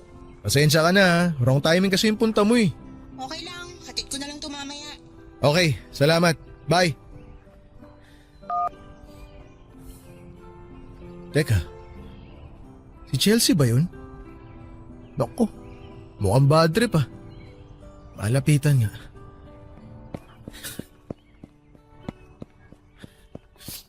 Ugh, I hate these shoes. Chelsea? And now I hate this morning too. Sorry. Naabala ata kita pero okay ka lang ba? Can't you see my shoes are ruined? Kita ko nga. May tutulong ba ako? Actually, there is something you can do. Stay away from me and don't ever talk to me again. Ha? Ano yun? What part of what I said didn't you understand? Hindi ko kasi maintindihan kung bakit nagsusungit ka ng ganyan eh. Ngayon na nga lang tayo ulit nagkita eh. Should I be nice to you? As far as I remember, we don't have any reason to talk. Eh di, hayaan mo na lang ako na tulungan ka. I don't need your help. Someone else can help me. Sige, taasan mo pa pride mo. Akala mo ba maraming dumadaan dito sa part na to ng village? Baka abutin ka ng gabi dito nang wala pa rin tumutulong sa'yo. Tubig, gusto mo? May dala ako. Ew, I'm not gonna drink from your tumbler. Wow, laway conscious? Whatever. Mukhang okay ka naman dito eh. Sabi mo nga, maghihintay ka na lang ng ibang tutulong sa'yo. O paano? Mauna na ako. May gagawin pa ako sa amin eh. Wait, Oh, bakit? I have some spare shoes at home. Can you get them for me, please? Sa bahay nyo? Ang layo naman ang lalakarin ko kung ganun. Eh bakit ba kasi ginagamit mo pa yung sapatos na yan? Lumang-luma na yan eh. Marami ka naman pambili ng bago. They were a gift from my mom. Ah, okay, gets ko na. Pero hindi ako maglalakad papunta sa bahay nyo para ikuha ka ng sapatos. Doble pagod yun kung pupunta ako ron tapos babalik pa ako rito. Kung ayaw mo maglakad na sira yung suot mong sapatos, edi magpaa ka. No? Hindi ba pwedeng iisang tabi muna yung kaartihan mo? Dalawa lang naman pagpipilian mo eh. Maglalakad ka ng sirayang sapatos mo o uuwi ka ng nakapaa. You seriously want me to walk home barefoot? Eh yun naman depende sa'yo. May isa pa namang option pero sa tingin ko hindi mo magugustuhan yun. Pwede kitang ipasan pa uwi sa inyo. Ano, G? No way! Sabi ko na nga ba di ka papayag eh. Kaya kung ako sa'yo, simulan mo na maglakad pa uwi ng sirayang swelas ng sapatos mo. Are you serious? You're really not gonna help me? Sinubukan ko naman na tulungan ka, di ba? Pero nag-inarte ka lang kaya bahala ka dyan. Is this how you really are with women? No wonder Lumi broke up with you. Paano mo naman nalaman na wala na kami? Jake told me. Hindi mo alam kung ano naging dahilan ng breakup namin. I'm not interested in your breakup story. It's none of my business. Buti alam mo. But it seems like you haven't moved on from her. Sino naman nagsabi sa'yo niyan? Kuya mo rin? No, I just noticed. Isn't that why you're acting like this? Anong acting-acting pinagsasabi mo dyan? Walang kinalaman sa breakup namin lahat ng ikinikilos ko ngayon. Matagal na ako nakamove on sa kanya. Magkaibigan na lang kami ulit. Huwag mo sabihing nagsiselos ka pa rin sa kanya ha. Ew! Parang diring-diri ka sa akin ha. Hinalikan mo nga ako nun sa… Ew! Will you stop bringing it up? It's been 6 months. Wow! Bilang ah! O anong date yon? It was February. Wait, why are you asking about the date? Mukhang ikaw kasi yung hindi pa nakaka-move on. Papa Dudut, hindi ko may paliwanag ang sayang nararamdaman ko na mga sandaling yon na nakaharap at nakausap ko na ulit si Chelsea. Nakakahiya mang aminin pero sinadya ko talaga ang pagkikita namin noon. Nalaman ko kasi kay Jake na umuwi siya sa bahay nila kinagabihan. At dahil alam ko na ang kasama sa morning routine ni Chelsea ay ang maglakad-lakad tuwing umaga, sinamantala ko na yon para magkita kaming dalawa. Ang kaso'y hindi rin naman kami nagkausap ng maayos, kaya hindi ko naitanong kung sino yung batang nakita kong yumakap sa kanya noong nasa mall siya. Papadudot na ikwento rin sa akin ni Jake na sa ikalawang pagkakataon ay nag-resign si Chelsea sa trabaho niya sa San Francisco. Balak na niyang dito na lamang ulit tumira sa Pilipinas para makasama ang kapatid niya at ang lolo't lola niya. Iniisip kasi niya na baka kapag ginawa niya yon ay magbago rin ang isip ng mga magulang nila at maisipan na rin bumalik sa Pilipinas. At nakumpirma ko na totoo ngang hindi na aalis si Chelsea nang malamang kong nagpapatulong siya kay Jake na makahanap ng trabaho. Natuwa naman ako noon dahil palagi ko na siyang makikita. Hindi kasi siya pinayagan ni Jake na mangupahan na lamang habang nagtatrabaho. Malaki naman ang bahay nila at ipinagawa yon ng mga magulang nila para sa kanilang magkapatid. Iniisip lang siguro noon ni Chelsea na baka may balak na ring magkaroon ng pamilya ng kuya niya. Kaya siya na lamang ang nagpaubaya. Sinabi niya rin na si Jake naman talaga ang mas matagal na tumira sa bahay na yon. Pero sa pagkakilala ko sa kaibigan ko, malabong mangyari na solohin niya ito. Ang isang bagay na para naman talaga sa kanilang magkapatid. Si Chelsea naman ay mukhang wala talaga sa isip niya ang magkaroon ng sariling pamilya, kaya hindi siya nakikipag-agawan sa kapatid niya. Pero papadudot nang muli kaming magkita, napagtanto ko na may hindi pa pala ako alam sa dahilan ng pagbabalik niya dito sa Pilipinas. Tristan, it's you. Nagdala ako ng arroz valenciana. Luto ni Mama. Ipatikim ko raw sa inyo ni Jake. Thanks. Please tell her I appreciate it. Sige ba? Sasabihin ko sa kanya mamaya pag uwi ko galing dito. What do you mean? So you're staying here for a while?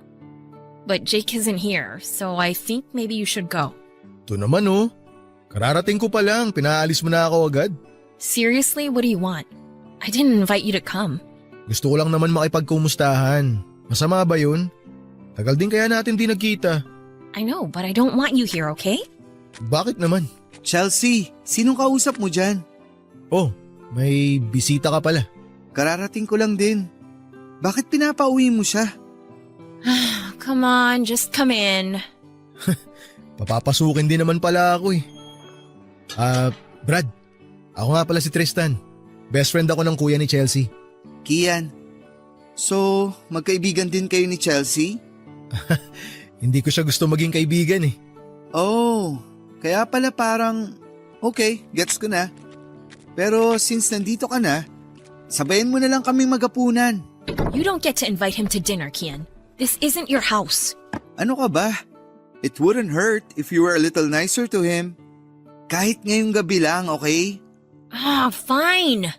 Brad, salamat ha. Brad talaga? Bakit? Ayaw mo ba na tinatawag kang Brad? Hindi naman. Ikaw pa lang kasi yung tumawag sa akin ng ganun.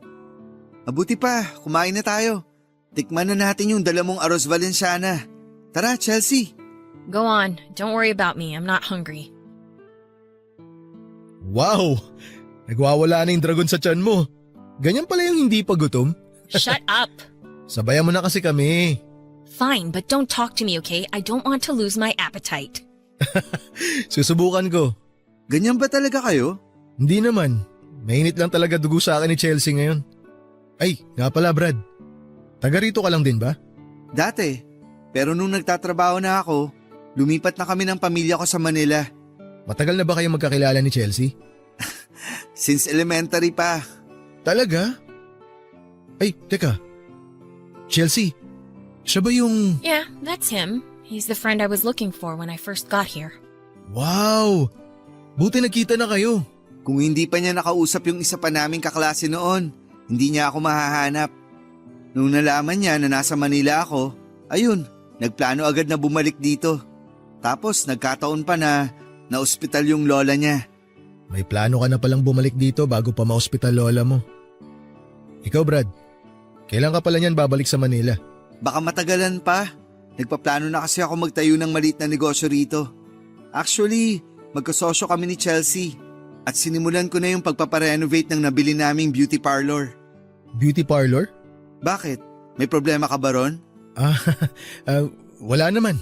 Kailangan kong paikutin yung naipon kong pera sa pagtatrabaho ko sa Manila at sa iba ko pang racket. May anak na kasi akong sinusuportahan. Si Chelsea naman, kailangan din ng extra income. Lakas kasi gumastos nito kahit wala pang anak. Ikaw ba, may anak ka na? Wala pa. Wala pa akong anak. Wala rin ako naging asawa o nabuntis. Actually, maniligaw pa nga lang sana ako eh. Sinong liligawan mo? Si Chelsea? Kian, Wala pa naman siyang boyfriend kaya hindi naman siguro masama, di ba? Magiging karibal pala kita sa kanya kung ganon. Chelsea, nanliligaw na sa'yo to? yeah, what's wrong with that? Wala, naitanong ko lang naman. Akala ko kasi magkaibigan lang kayo.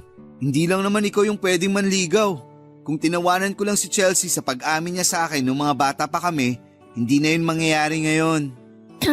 I don't think this is the best time to talk about that. Maybe we should just enjoy dinner instead. Kalma ka lang. Hindi naman ako makikipag-away sa kanya. Actually, hindi na masama kung siya yung magiging karibal ko sa'yo. Gwapo siya, malinis tignan, at saka mabango. Alam mo, kung hindi ka lang nanliligaw kay Chelsea, isipin ko nababakla ka sa akin eh. Bakit? Hindi ba pwedeng magwapuan ng isang lalaki sa kapwa niya lalaki? Pwede naman. Dapat masanay ka na kasi malakas naman talaga dating mo. Pero pagdating kay Chelsea, mas malakas ako. Guys, I know you love a little competition, but please, try to keep it cool when you head out later, okay? Huwag kang mag-alala. Hindi naman kami magkakagatan paglabas dito eh. Unless may isang mapipikon. At sigurado akong hindi ako yun. Papadudot, hindi ko inaasahan na yung gabing pangyon nang magbibigay sa akin ng isa pang pagkakataon para ligawan si Chelsea. Bago kasi matapos ang dinner namin ay tinanong ko muna siya kung ayos lang na manligaw din ako sa kanya. At pumayag naman siya. Doon pa lang sa hindi niya ako binawalan ay parang agad akong nanalo sa aming dalawa ng kaibigan niyang si Kian. Sobrang saya ko ng mga sandaling yon. Dahil mula nang umalis siya pabalik sa States ay naging malabo na rin na magkita pa kami ulit. Pero sa pagkakataong yon ay higit pa sa pagkikita namin ang nangyari. Umasa ako na may magandang kahantungan ang panliligaw ko sa kanya dahil sa pag-amin niya bago siya tumulak pabalik sa States. Ang kaso, komplikado pa ang sitwasyon namin noon. Batid ko rin na pwede naman akong tulungan ni Jake para mas maging malapit kami sa isa't isa. Pero hindi ko hiningi ang tulong ng kaibigan ko. Gusto ko kasing patunayan kay Chelsea kung gaano ako kaseryoso na mapasagot siya. Isa pa, Papadudot, kahit na alam ko na kakompetensya ko si Kian ay hindi ko maintindihan noon kung bakit hindi ko maramdaman na may competition talaga sa aming dalawa. Bihira lang silang magkasama ni Chelsea dahil sa pagkakaalam ko noon ay abala na siya sa beauty parlor na pinaparenovate niya. Hindi ko tuloy noon maiwasang magduda kung totoo nga talaga ang intensyon niya kay Chelsea. Baka kasi sinabi niya lang na manliligaw siya para hindi sila mapalayo sa isa't isa. Lalo na't masyado nang napalapit kay Chelsea ang anak niya. Hanggang sa may nalaman ako tungkol kay Kian na hindi ko talaga noon inaasahan. Papadudot malaking bagay para sa akin na binigyan ako ni Chelsea ng pagkakataong ligawan siya. Pakiramdam ko tuloy noon ay nagkaroon ulit ng excitement ang buhay ko. Hindi ko yon inilihim kay Lumi at sinuportahan naman niya ako. Natawa na lamang ako noong nagtanong pa siya sa akin kung may maitutulong siya sa akin. Naalala ko kasi noong unang balik ni Chelsea sa Pilipinas ay hiningi ko na ang tulong niya para sa panliligaw ko. Pero sinungitan niya lamang ako. Pero dahil maayos naman ang naging breakup namin at masaya na siya sa bago niyang manliligaw, naramdaman ko na totoo ang suportang ipinapakita niya noon sa akin. Nasa tamang edad na rin naman daw kasi ako para magkaroon ng girlfriend. Ang tanging hiling niya lang noon, maglaan ako ng sapat na oras sa magiging relasyon namin ni Chelsea kung sakaling maging kami na. Naintindihan ko naman yon dahil yun din mismo ang naging mitsa ng paghiwalay namin noong kami pa. Papadudot mahigit 1 buwan na rin kaming nagde-date noon ni Chelsea nang may malaman ako tungkol kay Kian. Napansin ko na yon sa kanya noong unang beses pa lamang kaming magkaharap. Pero binaliwala ko yon dahil akala ko'y totoo ang intensyon niya kay Chelsea. Lalo na't matagal nilang kilala ang isa't isa. Noong araw na yon ay pinuntahan ko si Chelsea para sana ibigay sa kanya ang binili kong ticket sa concert ng paborito niyang K-pop group. Pero naabutan ko sila ni Kian na nag-uusap. Ayoko sanang pakinggan ang pinag-uusapan nila pero napaisip na rin ako noong mabanggit ni Kian ang pangalan ko. Hey, where's the little guy? Can you bring your son with you next time? I already miss him. Ay nako, gumawa ka na kasi ng sarili mong anak. Hindi yung nakikiagaw ka sa pagiging ina ko sa anak ko. I don't want to get pregnant, you know that. Lah, pero gustong gusto mo naman ng bata. Girl, nakakatakot naman kung pagkatapos nyo alam mo na, may maglalakad na agad na bata sa harap nyo. Hindi yun ganun, okay? I don't know, I just feel like I'm too young for that. I mean, I still have plans. Ay, oo na. Nasabi mo na yan noon. Si Tristan, kailan mo siya balak sagutin? Baka mamaya nakakahalata na siya sa akin ha? That was your idea, Kian. I didn't ask you to lie to him. Girl, wag ka na ngang mainis dyan. Nakatulong kaya yung ginawa ko. Tingnan mo, pursigido si Pogi na mapasagot ka kasi akala niya may kakompetensya siya sa'yo. You don't need to pretend just to see if he's serious. You have no idea how he's going to react if he finds out you're gay. Kalmahan mo nga. Hindi naman siguro siya aabot sa point na magwawala sa galit. Kasi kung talagang pure yung intention niya sa'yo, hindi na magmamatter kung bakla man ako o hindi. Dapat nga matuwa pa siya kasi malaki na yung pag-asa niyang mapasagot ka. That's not the point, okay? He hates being lied to. I mean, who doesn't? Ay, sige na. Ako na magsasabi sa kanya na pakanako naman talaga to.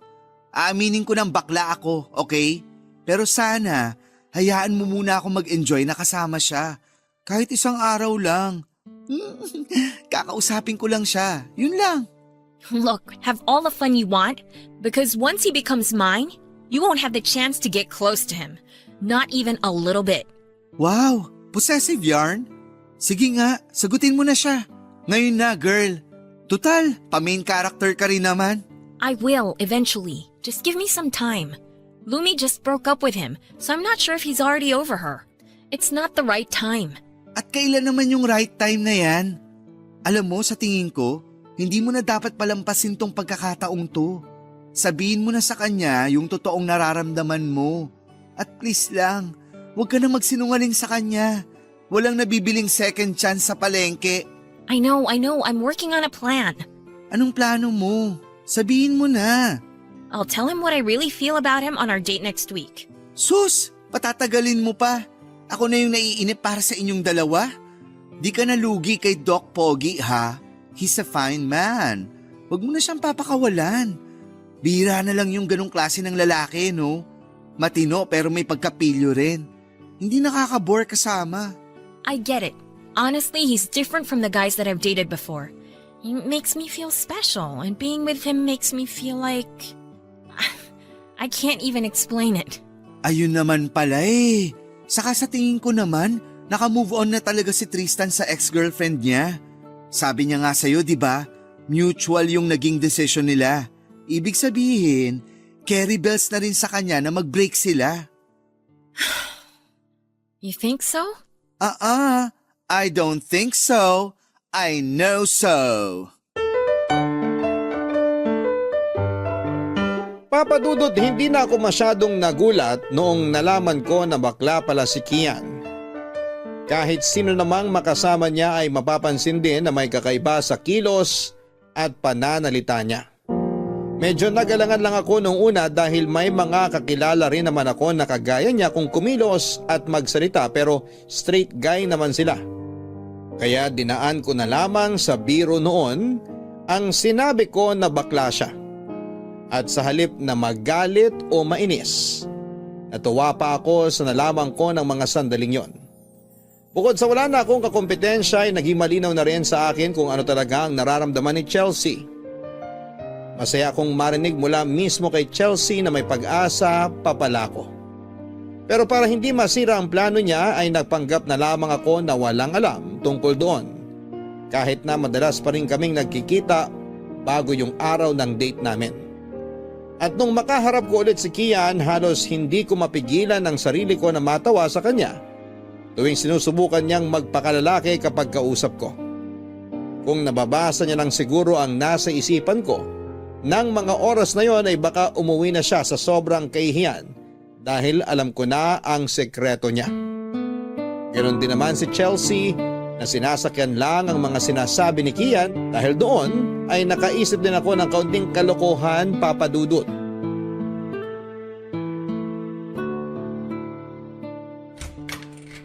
Chelsea, pasok ka. Thanks. Ano palang ginagawa mo rito? Didn't you invite me over for lunch? Pupunta ka talaga rito pagkatapos mo magsinungaling sa akin? What do you mean? Yan ka na naman eh. Maang-maangan. Kunwari, di mo alam yung ginawa mo. Bakit kaya di mo subukan magsabi ng totoo ngayon? I don't get what you're saying. Can you please tell me what's going on? Nagsinungaling ka sa akin. Di ba? Is this about Kian? Oh my gosh, Tristan, it wasn't my idea. Paano naman napasok sa usapan natin yung manliligaw mo? Aren't you mad because you knew he was just pretending to be interested in me? Ha? Anong ibig mo sabihin? I thought you... Wait, did you actually know that he's gay?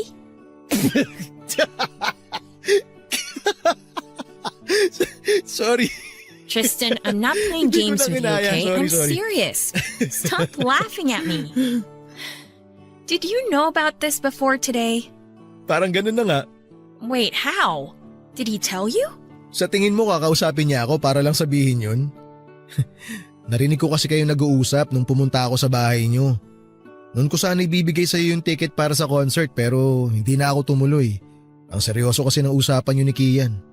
Oh my gosh, did you hear us talking? You heard everything I said? Sa tingin mo? No, please tell me you didn't. This is so embarrassing. Ano naman kung narinig ko? May problema ba kung nalaman ko na gusto mo na akong sagutin? It was meant to be a surprise. But forget it. Now it's all ruined. Na-surprise naman ako nung nalaman ko yun But it's not a surprise anymore since you already know why I'm here. Hayaan mo na. Okay lang yun. So ano? Pwede na ba nating totohanin to? Pwede na ba kita maging girlfriend? Okay. Then it's official. I'll be your girlfriend. Sigurado ka. Baka mamaya joke na naman to Yeah, I'm serious. Di nga. Okay, well, I'll just go home if you're not gonna take me seriously. Uy, teka lang. Siyempre joke lang yun. Kau naman. Naniniwala naman ako eh. Nakikita mo ba tong mukhang to? Ito ba yung hindi naniniwala? Oh, tira mo. You're blushing. Ha? Hindi kayo. No, you are blushing. Aw, it's really cute to see you like this. Huwag mo kasi akong titigan ng ganyan. Baka pagsisihan mo, sige ka. Why? What are you going to do? Huh? What? Hindi na kita iuuwi sa inyo. Then I guess you can take me wherever you want to. Because I'm all yours. Pero teka, gusto ko lang siguraduhin. Girlfriend na nga talaga kita? So now that I'm your girlfriend, what do you want me to call you? Ikaw nang bahala. Hindi naman ako aangal kahit ano pa itawag mo sa akin eh. Okay, babe. I love you. I love you too. Tagal ko ring hinintay na mangyari to. Alam mo, kung hindi ka siguro umalis, baka nag-cheat na ako kay Lumi. Hindi ko nga alam kung cheating na ba na matatawag yon, yung tipong naiisip pa rin kita kahit girlfriend ko na siya, kahit na nasa States ka na. If I stayed and we kept hanging out or seeing each other, you two would just be arguing nonstop.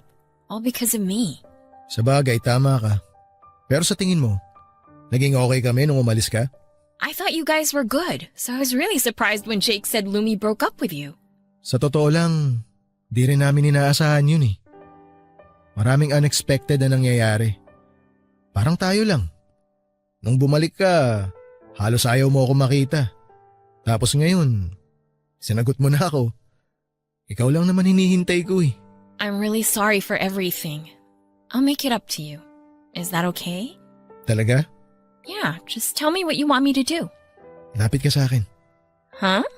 Ang sabi ko, lapit ka. Simpleng Tagalog na nga lang, di yung pa makuha. Oh, so you want me to get closer. All right. Now what? Halika mo ako. Right now? Sabi mo, gusto mo makabawi, di ba? So that's all I need to do to make it up to you?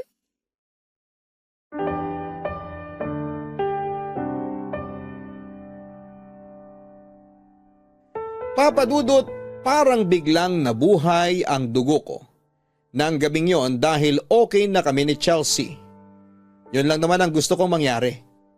Mula kasi nung bumalik siya ay ramdam ko na parang may mataas na pader na nakaharang sa pagitan naming dalawa. Pero noong nalaman ko nang pareho pa rin naman kami ng nararamdaman, doon na nga nagsimula lahat ng magagandang pangyayari sa buhay ko. Nang maayos ang hindi namin pagkakaunawaan ay naging totohanan na ang relationship namin ni Chelsea. At kung merong mang pangalawa sa pinakamasaya na naging kami na, sina Lumi at Jake yon dahil sila ang pinakamalapit na kaibigan naming dalawa. Sila kasi yung tatahitahimik lang, pero mga dakilang shipper ng love team namin.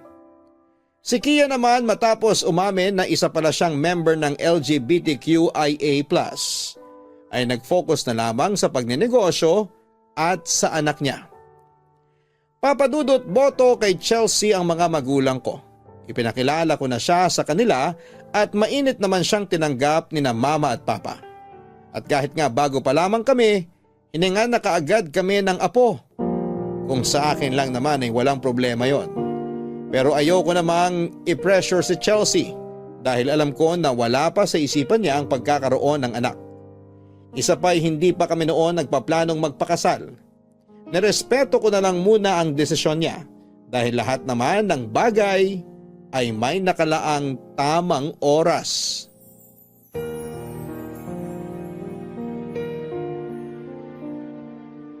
Papadudot, noong nalaman ng best friend kong si Jake na kami na ng kapatid niyang si Chelsea sa unang pagkakataon mula noong naging single siya, sinabi niya sa akin na meron na siyang nililigawan.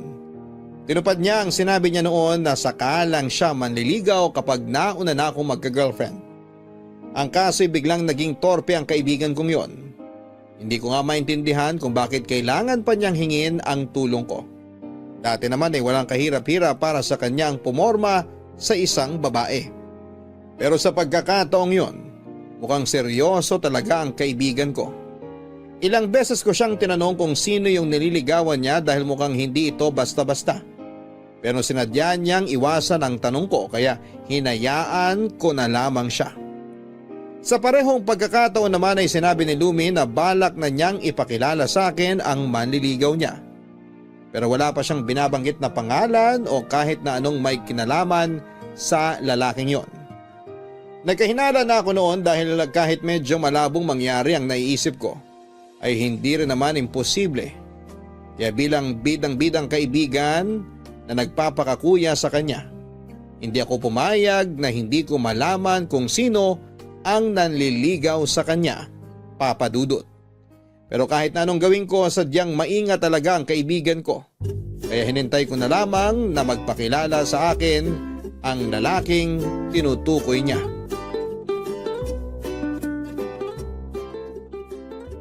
Tagal natin di nagkita. Hindi ko lang alam na busy ka sa trabaho. Baka inisip ko nang iniiwasan mo ako. Sira, ba't naman kita iiwasan? Ano yun? Sobrang bitter ko sa naging breakup natin. Naka-move on na kaya ako. Talaga? Patingin nga ng mukha nang naka-move on? O ayan, tingnan mo 'tong mukha ko. O, ano? Grabe! Nakakasilaw! Parang iba yung glow mo ngayon ah. May nagpapakilig na ba sa'yo? Sabihin na nating meron nga. Pero wag mo na muna alamin kung sino, baka mausog pa yung love life ko eh. Hoy, wala namang sumpatong bibig ko. Ikaw, porke may nagpapakilig na sa'yo, grabe ka na sa akin. Pinakilig din naman kita dati ah. Yak! Past is past na nga, diba? Unless ikaw yung hindi pa nakaka-move on sa ating dalawa. Hoy, sabay lang tayo naka-move on. Oo na. Ito naman, pinapamukha mo pa sa akin na kalimot-limot ako. Sus, nagdrama pa to. Alam mo, sabihin mo na lang sa akin kung sino yung manliligaw mo. Para may mapag-usapan tayo. Ayoko nga, baka tawanan mo ko eh. Huwag mo sabihin si Anton ulit yun. O hindi ah, grabe ka. Luka-luka ba talaga tingin mo sa akin? Huwag mo na itanong. Masasaktan ka lang sa sagot. Di wag. Pero, bibigyan na lang kita ng clue tungkol sa kanya.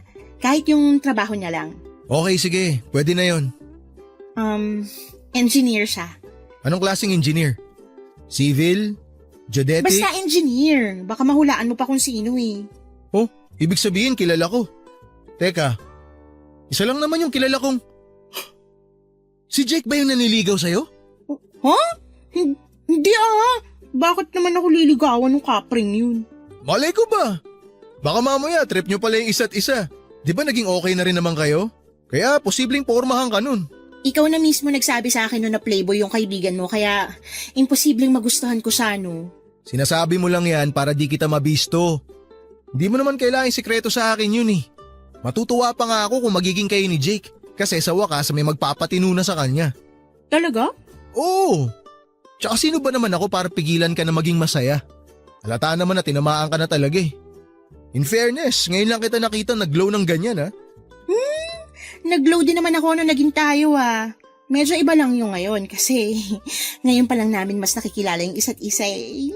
Kung gusto mong mas makilala pa si Jake, sa akin ka na lang magtanong. Pati kulay ng brief niya araw-araw alam ko. Totoo? Weird niya naman.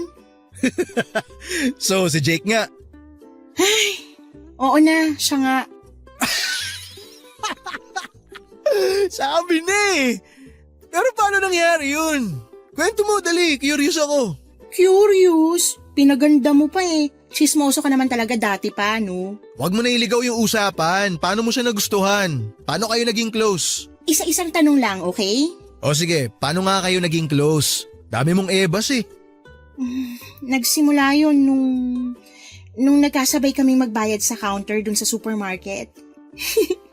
Alam mo yung feeling na parang nasa pelikula ka tapos first time mo na-meet yung makakatuluyan mo? Ganon na ganon yung na-feel ko. Sigurado ka ba? Baka mamaya nagpapakadilulo ka lang ha. Uy, mahirap yan. Ay, napaka-epal mo talaga. Hindi ako dilulo, no? Totoo yun. Feel ko na nagustuhan ako ni Jake. Hindi ko talaga ma-imagine eh. Parang ang labo pa rin mangyari nun. Siguro laktawan mo na lang yung part kung paano kayo naging close. Fast forward na. Doon ka na lang magsimula kung paano kanya niligawan. Baka sakaling makumbinsi mo ko kahit konti. Ewan ko sa'yo. Ayoko na magkwento. Arte? Kukumbinsihin mo nga ako na nililigawan ka talaga ni Jakey. Wala naman kasi siyang nababanggit sa akin na ikaw yung nililigawan niya. Hindi niya sinabi sa'yo? Hindi. Bakit? Wala. Huwag mo na lang banggitin sa kanya na nagkwento ako. Sige na, uwi na ako. Papa Dudut, ganon lang talaga si Lumi. Mabilis sumama ang loob niya pero mabilis lang din itong mawala. Natuloy yung sorpresa sa kanya ni Jay kaya naging sila na ring dalawa. Nandun ako at nakita ko kung gaano kasaya ang dalawang kaibigan ko. Marami nang pinayak na babae si Jake pero nakita ko na rin kung paano niya unti-unting binago ang pagiging palekero niya. Lalo na noong simulan niya ang panliligaw kay Lumi. Tungkol naman sa amin ni Chelsea, alam ng mga magulang namin na may relasyon na kami. Wala naman kami naging problema sa kanila. Pero kahit tanggap ako ng mga magulang niya, medyo tagilid naman ako noon sa lola niya. Kahit kasi matagal na nila akong kilala bilang kaibigan ni Jake, naramdaman ko na parang hindi ako nito gusto para kay Chelsea. Pabor sila sa pagiging magkaibigan namin ni Jake, pero mukhang hindi yon pareho pagdating sa relasyon namin ng isa pa nilang apo. Sa pamilya kasi nila, mahalaga ang opinyon ng mga nakakatanda dahil kahit ang tatay nila ay dumaan din sa mga pagsubok ni Lola Connie at nagsimula na ngayon noong sinabihan nila kami na magpakasal na. Akala ko ay hindi papayag si Chelsea na magpakasal kami kaagad dahil wala pang isang buwan mula nang sinagot niya ako. Pero kahit ang mga magulang niya, yun din ang gustong mangyari. Pinayuhan ako ng lolo ni Chelsea na kapag ikinasal kaming dalawa, mas mabuting bumukod kami kaagad para masanay kami sa buhay namin bilang mag-asawa. Pero sa lahat ng yon, walang ibang mas importante sa akin kundi ang desisyon ng girlfriend ko kung papayag man siya o hindi.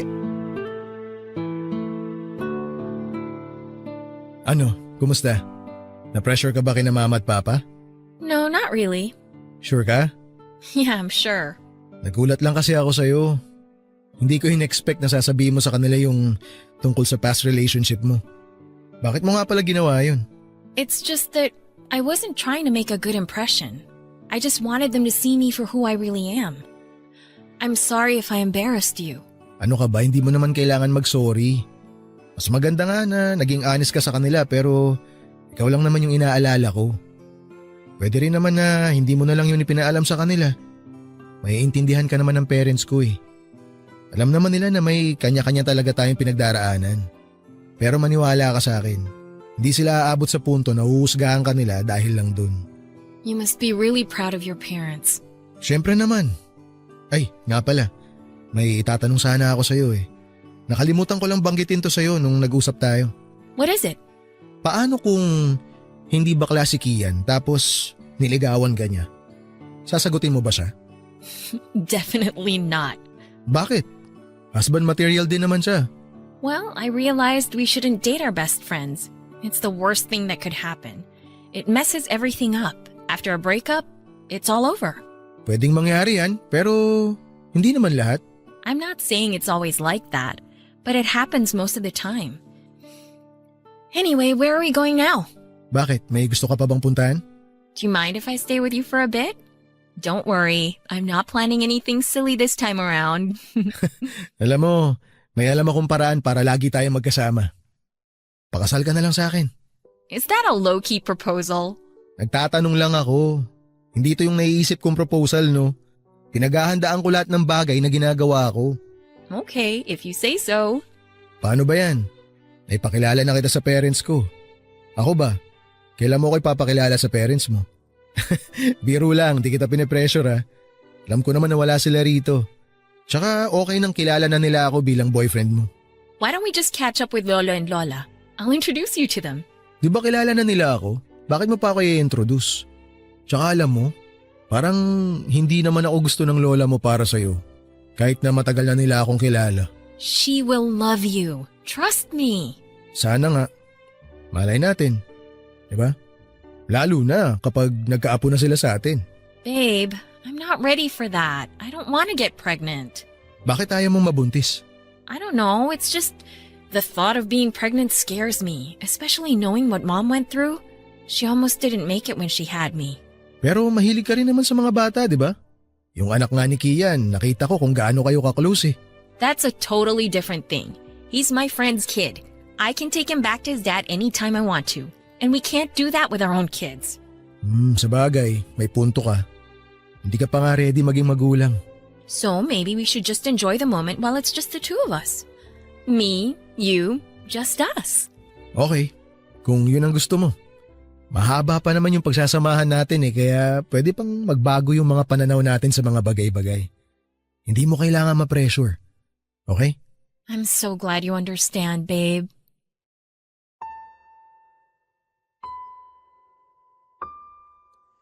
Papa Dudut, malinaw naman sa akin noong una pa lamang na hindi pa handang magkaroon ng anak ni Chelsea. Hindi pa niya kaya ang responsibilidad ng isang magulang. Kaya hindi ko na rin siya pinilit sa bagay na yon. At kahit na ilang buwan pa lang ang relasyon namin noon, inalo ko na siya ng kasal. Akala ko nga ay ire-reject niya ang proposal ko pero nagulat na lang din ako noong mabilis niya lamang akong sinagot. Yon ang pinakamasayang nangyari sa buhay ko. Wala naman kasi akong ibang hinihiling kundi ang maikasal sa babaeng minahal ko ng buong buo. Malaking bagay rin na suportado ng mga magulang ko ang relationship namin. Nakauwi naman ng Pilipinas ang parents ni Chelsea noong kasal namin pero bumalik din sila kaagad sa States matapos yon. Wala nang ikasal kami ni Chelsea. Bumukod na kami sa mga pamilya namin. Bala ko muna sanang mangupahan kami habang nag-iipon pa ako sa pampagawa ng bahay namin. Pero nagregalo ng condo unit ang mga magulang ni Chelsea sa amin pagkatapos ng kasal. Nahiya akong tanggapin yun noon dahil ako dapat ang mag-provide ng titirahan naming mag-asawa. Pero hindi sila pumayag na hindi namin yon tatanggapin. Sa huli ay nagpasalamat na lamang ako sa mga magulang niya dahil damang-dama ko noon ang suporta nila sa aming mag-asawa. Papa Dudut, maayos naman yung mga unang linggo ng pagsasama namin. Pero kahit pala kasal na kami, hindi pa roon natatapos ang lahat. Hindi pala porket kasal na kami ay wala nang magiging banta sa relasyon namin at garantisadong kami na talaga hanggang dulo. Hindi pa po tapos ang kwento ko. Marami pa po kaming pinagdaanan ni Chelsea sa pagharap ng realidad sa pagsasama namin. At masasabi ko na yon na ang pinakamahirap sa lahat. Sana po ay abangan po ninyo ang huling bahagi ng aking kwento. Pero hanggang dito na lamang po muna sa ngayon. Marami pong salamat sa lahat ng mga nakinig ngayong araw. Maraming salamat din po sa inyo, Papa Dudut. At sa lahat ng bumubuo ng Barangay LS, pagpalain po kayong lahat. Ang inyong forever kapuso at kabarangay, Tristan.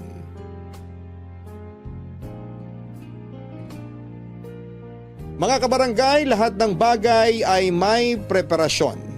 Hindi porket ginusto ito ngayon ay makukuha mo kaagad ng ilang segundo.